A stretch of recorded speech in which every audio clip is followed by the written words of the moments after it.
Selamat pagi, selamat siang, selamat sore, atau kapanpun teman-teman menyaksikan video ini. Apa kabar semuanya? Saya harap keadaan teman-teman semua dalam keadaan baik-baik saja ya. Pada kesempatan hari ini, saya, Natasha Aurelia, dengan rekan saya, Maria Cristabel, akan menyampaikan materi mengenai Beginning an Active Training Program. Sebelum kita memulai materi pada hari ini, teman-teman kami beri waktu untuk mempersiapkan buku catatan, air minum, dan teman-teman juga dipersilahkan untuk ke toilet.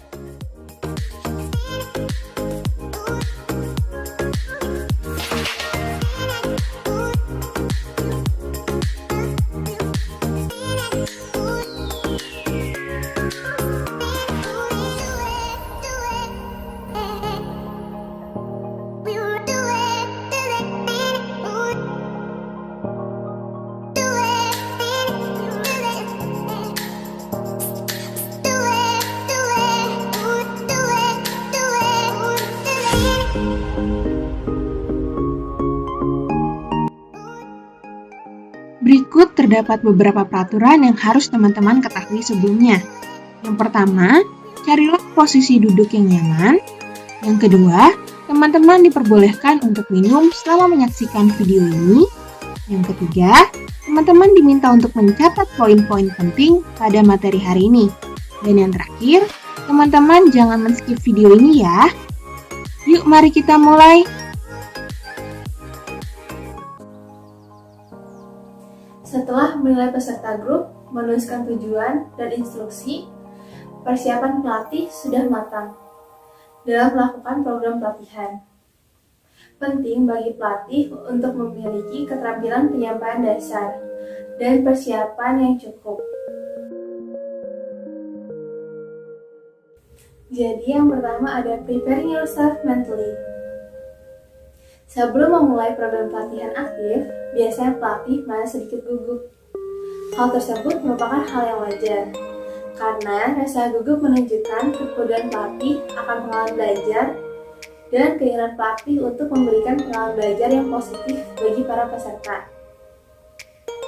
Salah satu cara untuk mengatasi kegugupan yang dialami pelatih adalah dengan cara memikirkan latihannya dan mengikuti pelatihan yang terstruktur dengan baik.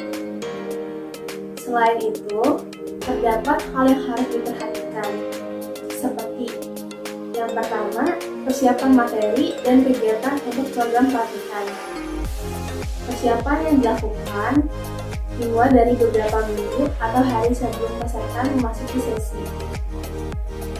Persiapan yang umumnya dilakukan seperti menentukan tanggal dan waktu kursus, memutuskan delivery platform, memesan ruangan, dan mengkonfirmasi peserta yang akan hadir pada kursus. Yang kedua, perhatian pada semua detail. Hal tersebut diperlukan untuk mengisi program pelatihan aktif yang sukses, seperti menetapkan suasana keteraturan, organisasi, dan profesionalisme. Yang ketiga, menemukan cara agar dapat terhubung dengan peserta sebelumnya. Hal tersebut dapat mengurangi ketegangan dan membangun kepercayaan diri pelatih. Agar terhindar dari hal yang menimbulkan kecemasan, pelatih perlu mengingat bahwa pesertalah yang bertanggung jawab untuk menghasilkan keterampilan diri sendiri. Serta tujuan peserta mengikuti pelatihan bukan untuk membuat dirinya terkesan, melainkan agar dapat mengambil sesuatu dari pelatihan tersebut. Contoh, seorang pelatih di sebuah organisasi yang terkenal dengan selera humornya. Karyawan selalu bersemangat untuk mengikuti pelatihannya karena ia dikenal sebagai orang yang menyenangkan. Sampai ketika pelatih menyampaikan influence skill course selama 2 hari untuk global senior eksekutif. Candaan dari pelatih menjadi datar sehingga menciptakan situasi yang tidak nyaman bagi segala pihak. Para eksekutif senior mulai mempertanyakan kredibilitas dan pelatihannya sendiri. Menjelang sore hari kedua, pelatih kehilangan setengah dari kelompok yang mengikuti pelatihannya. Dan peserta yang tersisa tidak dapat menunjukkan perubahan signifikan dari influence skill mereka. Selain itu, terdapat pertimbangan lain, yaitu tingkat kenyamanan pelatih terhadap isi kursus. Pada awal pembuatan program pelatihan, untuk pertama kalinya memang sangat menyenangkan. Namun, terkadang seringkali timbul keraguan dan ketidakpastian dalam menyampaikan isi.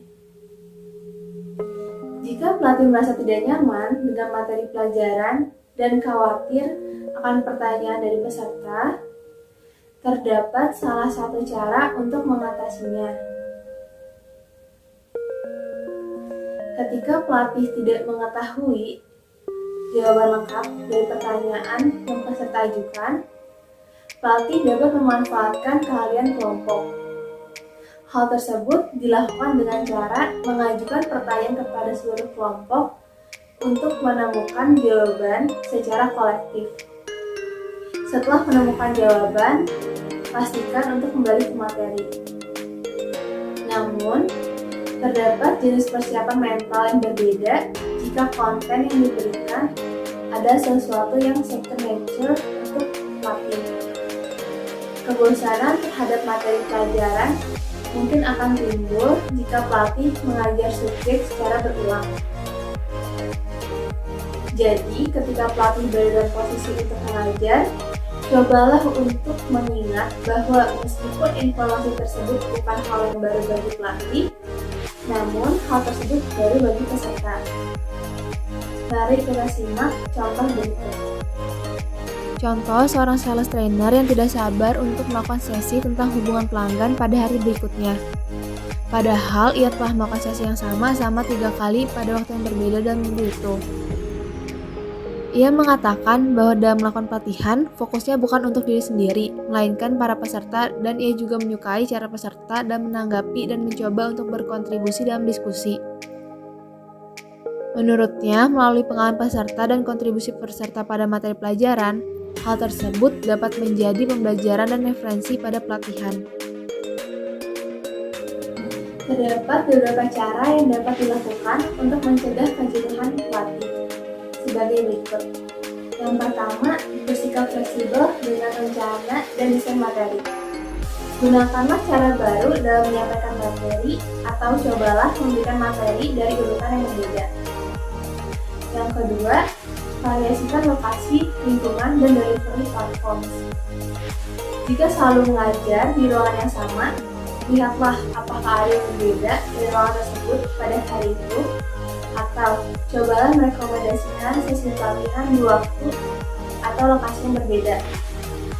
Bereksperimenlah dengan berbagai delivery platform dan lihat seberapa baik materi terjemahkan ke setiap format. Jika selalu menggunakan PowerPoint, cobalah menyampaikan materi yang sama menggunakan video konferensi secara langsung. Yang ketiga, lihatlah ketika pelatih lain melatih program yang sama. Jika terdapat program yang serupa di tempat lain, datanglah pada sesi tersebut untuk mendapatkan ide-ide baru tentang bagaimana menangani materi pelajaran yang sama. Hal terakhir saat akan mempersiapkan mental untuk program pelatihan adalah, ingatlah, sesuatu yang sesuai pada satu peserta mungkin tidak sesuai dengan kelompok peserta lainnya. Isi pelatihan mungkin tidak berbeda dari satu sesi ke sesi berikutnya, tetapi peserta akan berbeda pada setiap sesi. Keberhasilan dalam program pelatihan tergantung pada kemampuan pelatih untuk memodifikasi isi dan desain pelatihan sesuai dengan tujuan dari peserta pada kelompok tertentu. Fokuskan pelatihan pada pengetahuan, keterampilan, atau sikap tertentu yang pelatih ingin peserta pelajari. Cobalah untuk sefleksibel mungkin selalu mempertimbangkan cara lain jika aktivitas yang direncanakan tidak sesuai dengan karakteristik kelompok pelatihan. Mari kita simak contoh berikut. Contoh, seorang pelatih sering menerima permintaan untuk sesi pelatihan di tempat yang terkenal tes psikologinya. Sesi-sesi tersebut akhirnya menjadi rutinitas, baik tes maupun materi pelatihan sama, hanya administrasi yang bervariasi. Hal lain yang berbeda adalah peserta dan hasil tesnya. Pelatih menggunakan perbedaan ini untuk membangun latihan khusus untuk setiap kelompok pelatihan, menciptakan pengalaman belajar baru setiap kali menyampaikan program pelatihan. Alih-alih takut pada sesi, pelatih menantikannya sebagai kesempatan untuk menguji kreativitasnya dan memperdalam pemahamannya terhadap instrumen pelatihan. Selanjutnya ada arranging the physical environment. Jika dapat desain ruangan pelatihan, pelatih akan desain ruangan dengan meja yang fleksibel dan ringan, kursi putar yang nyaman, cahaya alami dengan gaya berderai agar cahaya dapat diatur, lampu yang dapat dihidupkan, jas kepala, sistem pencahayaan, suara, dan sistem proyeksi yang mudah dipahami, panel display layar yang datar pada bagian depan, sumber daya untuk komputer atau laptop pada setiap peserta, dan yang terakhir, alat untuk mengontrol suhu yang berfungsi dengan baik. Tata letak fasilitas pelatihan memberikan kesan pertama kepada peserta saat memulai sesi. Jadi, perlu untuk mengatur tata letak fisik ruangan yang baik. Dengan penataan yang fleksibel pada ruangan yang baik, akan memungkinkan timbulnya tindakan dan dukungan dalam proses pelatihan. Dalam menata ruangan, pelatih juga dapat melibatkan peserta. Biasanya, dengan melibatkan peserta, pelatihan akan lebih berhasil. Hal tersebut dikarenakan karena setiap peserta harus turun tangan untuk membuat ruangan menjadi lebih baik untuk mereka. Mari kita simak contoh berikut ini. Contoh, seorang pelatih masuk ke sebuah ruangan dengan 12 meja persegi panjang yang diatur dalam 3 baris. Karena waktu sedikit, pelatih memutuskan untuk meninggalkan barang sebagaimana adanya seperti ini. Lalu ketika pelatih membutuhkan peserta untuk duduk dalam subkelompok, ia meminta mereka untuk menyusunnya menjadi seperti ini. Kemudian jika pelatih menginginkan desain fishbowl, ia menyusunnya seperti ini. Namun ada kalanya tidak ada yang bisa diubah untuk menciptakan pengaturan yang baru. Contohnya, seorang pelatih yang merancang kegiatan fishbowl. Pada pelatihan konflik pengelolaan, dia berjalan ke sebuah ruangan kecil yang dilengkapi dengan meja konferensi persegi panjang besar dengan jarak yang hanya cukup untuk kursi-kursi di sekitarnya. Lalu ia memberikan solusi untuk memperlakukan setiap sisi dari meja sebagai kelompok fishbowl. Peserta yang berada di sepanjang satu sisi meja pada satu waktu menjadi pusat diskusi, dan yang duduk di tempat lain bertindak sebagai pengamat. Selanjutnya, pengaturan tempat duduk yang paling umum pada dunia pelatihan adalah horseshoe. Keuntungan dan tata letak bentuk ini adalah peserta dapat melihat satu sama lain saat presentasi pelatih di depan sedang berlangsung. Sehingga, kapanpun pelatih ingin masuk ke diskusi kelompok, peserta dapat langsung berinteraksi secara terbuka tanpa harus berpindah-pindah tempat. Pengaturan pada tempat duduk ini juga nyaman dan mudah untuk membagikan materi sesuai kebutuhan. Dalam pengaturan tempat duduk seperti ini, pelatih hanya perlu bergerak sesuai itu dan memberikan setumpuk lembaran kepada peserta di setiap sisi horseshoe.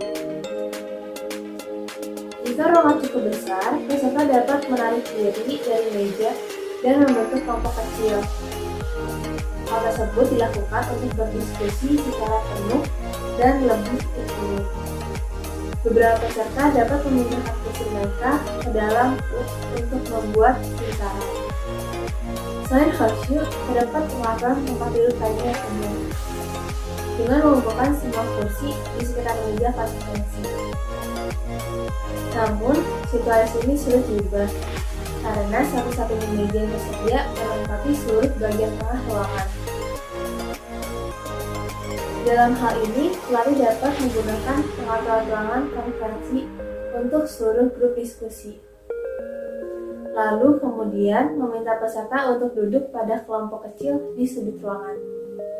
Jika pelatih berencana untuk meminta peserta bekerja dalam subkelompok, cobalah untuk mencari kelompok yang jauh dari masing-masing, agar tidak saling mengganggu satu sama lain.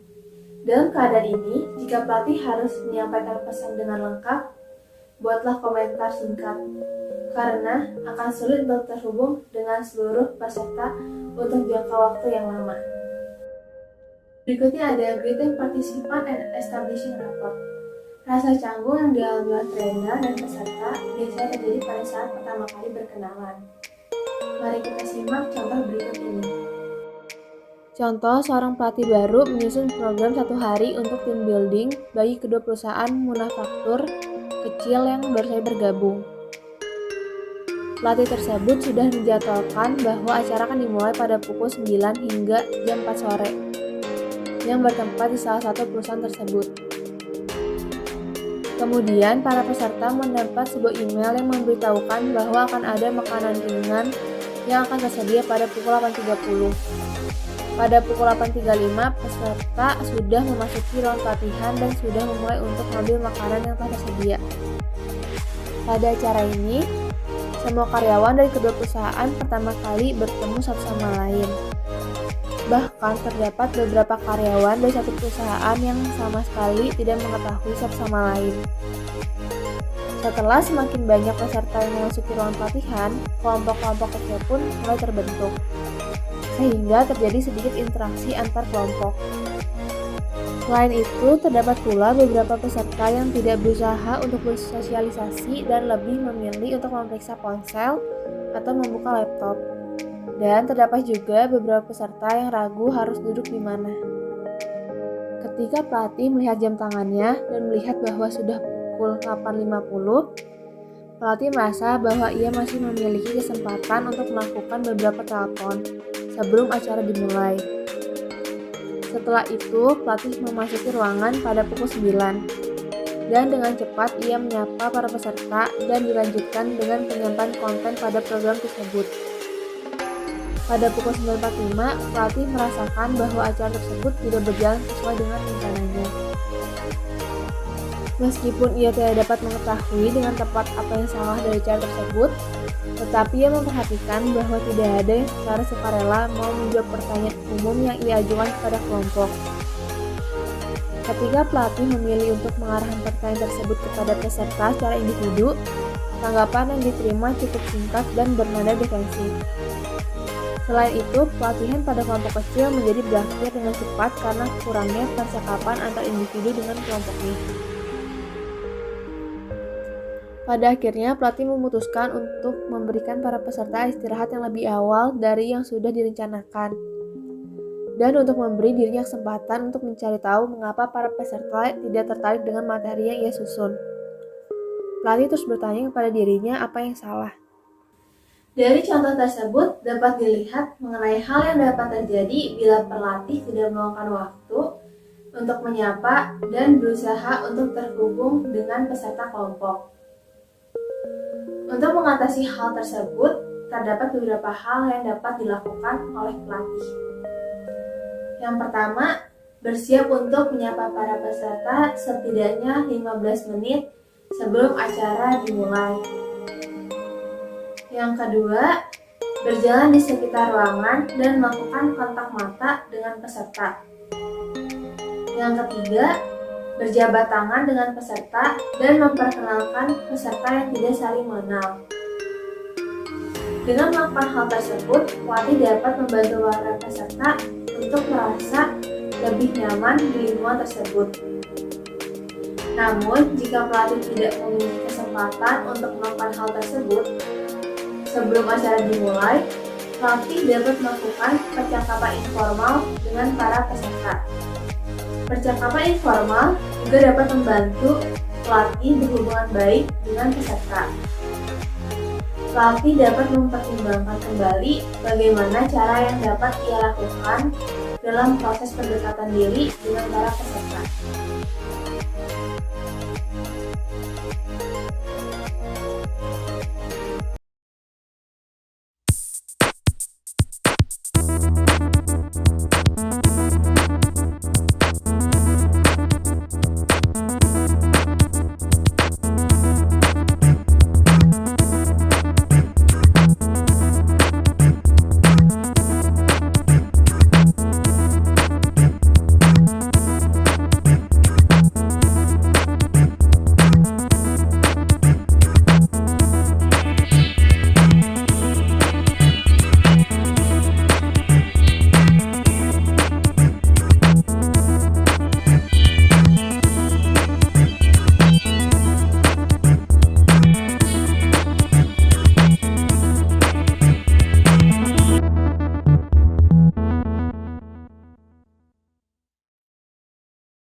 teman-teman semua, selamat datang kembali.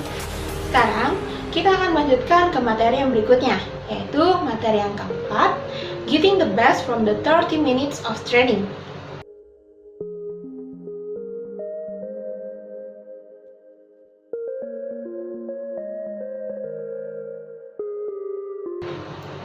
Selain membangun good rapport kepada para peserta, trainer juga perlu memperhatikan 30 menit pertama sebelum program training dimulai. Di mana dalam 30 menit pertama ini biasanya para peserta akan menentukan yang pertama, bagaimana cara mereka dalam melihat atau menilai trainer tersebut. Yang kedua, peran apa yang akan mereka ambil ketika mengikuti training. Yang ketiga, apa tujuan mereka mengikuti training ini. Dari ketiga hal tersebut merupakan tanggung jawab dari seorang trainer agar dapat dipersepsikan atau dinilai secara positif oleh para peserta training. Namun, terdapat beberapa kemungkinan yang muncul di benak para peserta, seperti misalnya, kapan kita akan mulai belajar? Trainingnya sampai kapan? Hal ini menunjukkan bahwa adanya rasa ketidaksabaran dari para peserta. Apa yang saya lakukan di sini? Saya kan sudah tahu tentang ini. Apakah trainer benar-benar mengetahui apa yang ia lakukan? Hal ini menunjukkan bahwa para peserta mempertanyakan kompetensi dari trainer.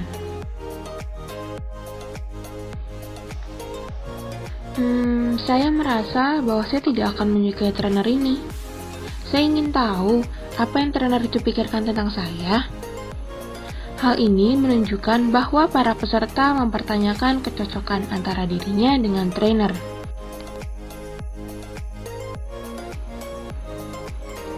Apakah trainer itu benar-benar ingin menyelesaikan masalah saya? Saya takut kalau apa yang saya katakan akan sampai ke manajer saya. Hal ini menunjukkan bahwa para peserta memiliki ketidakpercayaan terhadap trainer.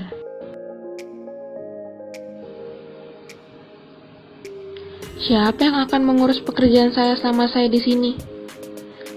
Apakah saya harus terus menyalakan ponsel saya? Kapan saya dapat melihat ponsel saya? Hal ini menunjukkan bahwa para peserta memiliki kekhawatiran lainnya. namun teman-teman semua tidak perlu khawatir karena di sini saya akan menyampaikan beberapa tips yang dapat dilakukan oleh trainer dalam membentuk kesan yang positif atau first impression yang baik dengan para peserta training berdasarkan kekhawatiran yang mereka miliki. Untuk mengatasi kekhawatiran mengenai ketidaksabaran dari para peserta. Dalam hal ini, trainer dapat memulai sesi dengan tepat waktu sesuai dengan apa yang telah diumumkan sebelumnya. Kemudian, berusaha untuk menarik perhatian para peserta agar tidak terdistraksi oleh hal lainnya. Yang kedua, untuk mengatasi kekhawatiran dari para peserta training yang meragukan kompetensi dari seorang trainer. Dalam hal ini, trainer dapat menunjukkan bahwa ia sangat percaya diri dengan materi yang akan ia bawakan nanti. Kemudian, trainer tidak perlu berpura-pura untuk mengetahui segala jawaban dari semua pertanyaan yang akan diajukan. Yang ketiga, yaitu untuk mengatasi kekhawatiran yang dimiliki oleh para peserta mengenai kecocokan dirinya dengan trainer. Dalam hal ini, trainer dapat meyakinkan kepada para peserta bahwa trainer di sini hadir bukan untuk mengajari mereka, tapi untuk berinteraksi dengan mereka. Kemudian, ciptakanlah suasana yang saling mendukung dan saling membangun satu sama lainnya. Yang keempat, untuk mengatasi kekhawatiran para peserta yang memiliki rasa ketidakpercayaan terhadap trainer. Dalam hal ini, trainer dapat menunjukkan bahwa ia sangat menghormati privasi serta kerahasiaan. Kemudian, tunjukkan juga bahwa trainer sudah siap untuk mendengarkan cerita dari para peserta. Yang kelima, untuk mengatasi kekhawatiran lainnya. Dalam hal ini, trainer dapat membiarkan para peserta untuk berspekulasi tentang efek apa yang akan mereka dapatkan setelah menjalani serangkaian acara training. Kemudian, tetapkan juga beberapa peraturan mengenai penggunaan gadget. Sekarang, kita akan membahas materi yang kelima, yaitu reviewing the agenda.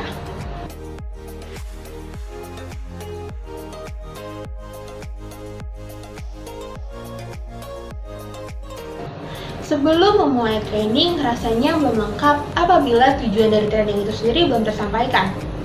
Berikut terdapat 3 cara yang dapat dilakukan oleh trainer dalam menyampaikan tujuan tersebut. Yang pertama, mencantumkan tujuan training pada manuals atau online materials. Kemudian, trainer dapat menjelaskan secara singkat kepada para peserta mengenai tujuan-tujuan yang tercantum di dalamnya. Yang kedua, mengidentifikasi tujuan dari para peserta pada saat memulai training. Yang ketiga, memberitahukan kepada para peserta mengenai apa saja yang perlu mereka siapkan untuk mengikuti training. Kemudian, penting juga untuk mencantumkan yang pertama, outline dari setiap konten materi. Yang kedua, deskripsi jenis kegiatan training. Yang ketiga, jadwal program training. Yang keempat, request kepada para peserta selama program. Dan yang kelima, housekeeping information mengenai keperluan makan, lokasi toilet, coffee breaks, dan akses kepada telepon atau laptop yang peserta miliki. Sekarang kita akan membahas materi yang ke-6, yaitu inviting feedback to the agenda. Setelah trainer menyampaikan tujuan dari program training tersebut, maka berilah kesempatan kepada para peserta dalam memberikan feedback atau komentar mengenai tujuan atau schedule pada program training hari itu. Terdapat cara yang dapat dilakukan oleh trainer dalam memperoleh feedback dari para peserta, yaitu dengan mengajukan beberapa pertanyaan secara langsung kepada para peserta. Seperti misalnya, yang pertama, apakah program ini sudah sesuai dengan harapan saudara? Yang kedua, apakah terdapat hal-hal yang ingin saudara tambahkan pada program training kali ini?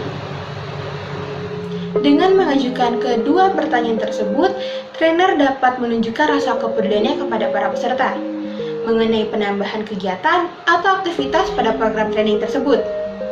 Namun, terdapat beberapa trainer yang enggan mengambil risiko terhadap feedback atau komentar dari para peserta training, sehingga trainer sangat percaya diri bahwa para peserta sangat menantikan program tersebut. Tetapi, terdapat juga beberapa trainer yang memisahkan sesi ini, karena trainer sudah mengetahui bahwa akan sangat banyak keinginan dari para peserta dalam menyampaikan feedback pada program training tersebut.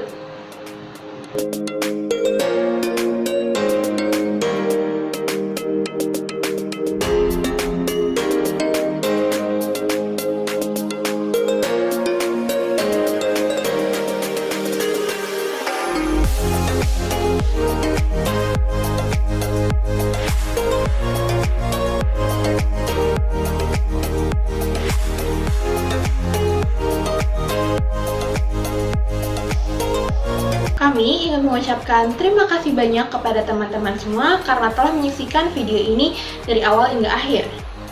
Apabila teman-teman memiliki pertanyaan, teman-teman dapat menuliskannya pada kolom komentar di bawah ini dengan format nama, strip NRP, strip pertanyaan.